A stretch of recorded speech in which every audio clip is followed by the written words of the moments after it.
गुलमोहर nursery. हमारे यहाँ सभी तरह के फलदार हाइब्रिड पौधे, छायादार पेड़, नर्सरी इक्विपमेंट, परिजात, खुशबूदार, वास्तु, आयुर्वेद एवं पंचायत स्तर के समस्त पौधे उपलब्ध है। हमारा पता है पंचमुखी बालाजी मंदिर के पीछे, सेतखेड़ी रोड, ऋषि सांवरिया जी मंदिर, लदूसा रोड, मंदसौर।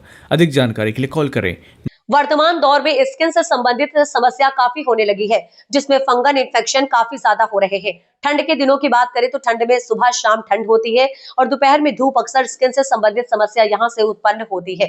14 जनवरी को मकर संक्रांति पर्व है। उस दिन उससे पहले पतंग काफी उड़ाई जाती है और पतंग की डोर से हाथ में अक्सर चिरे लग जाते हैं, जिससे उंगलियां जख्मी हो जाती है। तो कुछ जगह सुनने में आता है घायल को बुखार आ जाता है। वहीं सफेद दाग को भी कई लोग छुआछूत जैसी बीमारी समझते हैं। इन सभी विषयों पर हमने बात की स्किन रोग विशेषज्ञ डॉक्टर अभिषेक लाचूरे से। इनका क्लिनिक मंदसौर में मेडी पॉइंट मेडिकल के पास गोल चौराहा पर स्थित है।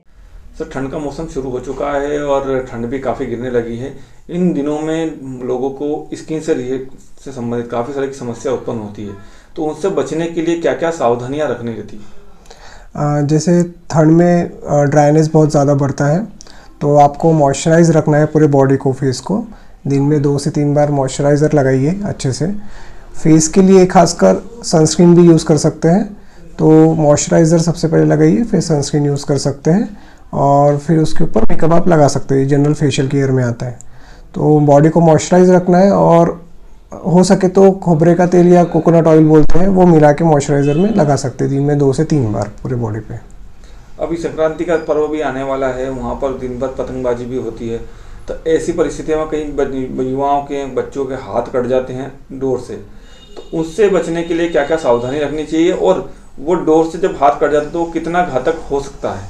जी, तो सबसे पहले आपको ये ध्यान रखना है कि आप उंगलियों में बैंडेज बांध लीजिए 2-3 लेयर, उसके बाद आप पतंग उड़ाएं। और अगर कट भी जाता है तो तुरंत उसको प्रेस करके रखिए ताकि ब्लड फ्लो, ज़्यादा ब्लड ना बह सके। और अगर ऐसा लग रहा है कि बहुत पेन हो रहा है या बुखार आ रहा है या कट डीप लग चुका है, तो अपने नज़दीकी डॉक्टर को कंसल्ट कीजिए, डर्मेटोलॉजिस्ट को कंसल्ट कीजिए। सर, कई बार हमने देखा है कि वर्तमान दौर में कि हेयर फॉल काफ़ी मात्रा में होने लगा है, तो उसको लेकर क्या क्या सावधानियां बरतनी चाहिए? तो कई लोगों के बाल अभी से मतलब युवा अवस्था में ही सफ़ेद आने लग गए हैं, तो उसको लेकर भी आप क्या जानकारी देंगे सर? जी, तो सबसे पहले आपको अपने बालों में डैंड्रफ ना हो, इस चीज़ का ध्यान रखना है। तो हफ्ते में 2 से 3 बार शैम्पू कीजिए मेडिकेटेड शैम्पू से, और ऑयल कम से कम लगाने की कोशिश कीजिए। सीरम यूज़ कर सकते हैं ऑयल की जगह पे।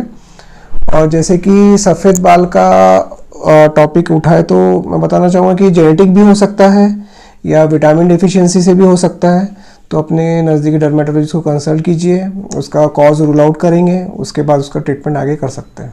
कई बार हमने अमूमन देखा कि लोगों के सफ़ेद दाग बढ़ने लग जाते हैं, उसको लोग छुआछूत की बीमारी की तरह देखते हैं, तो आपके हिसाब से क्या छुआछूत वाली बीमारी होती है या उससे किस प्रकार से सावधानियां रखना चाहिए? जी, इसे विटिलिगो कहते हैं। विटिलिगो छुआछूत बीमारी नहीं है, ये एक में को छूने से नहीं फैलता है, ये बॉडी की अंदर की प्रॉब्लम होती है और इससे निजात पाया जा सकता है।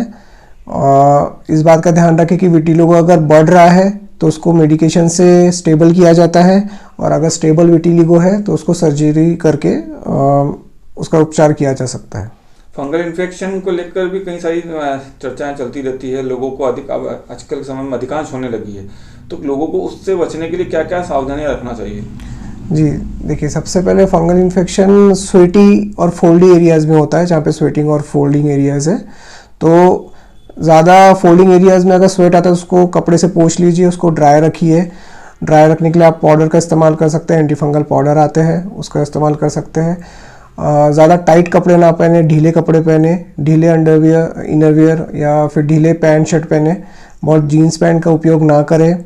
और अगर घर में किसी को कोई भी प्रकार की खुजली है या चट्टे हैं जो फंगल इन्फेक्शन हो सकते हैं, तो उसका जल्दी से जल्दी उपचार कीजिए ताकि वो एक में को ना फैले।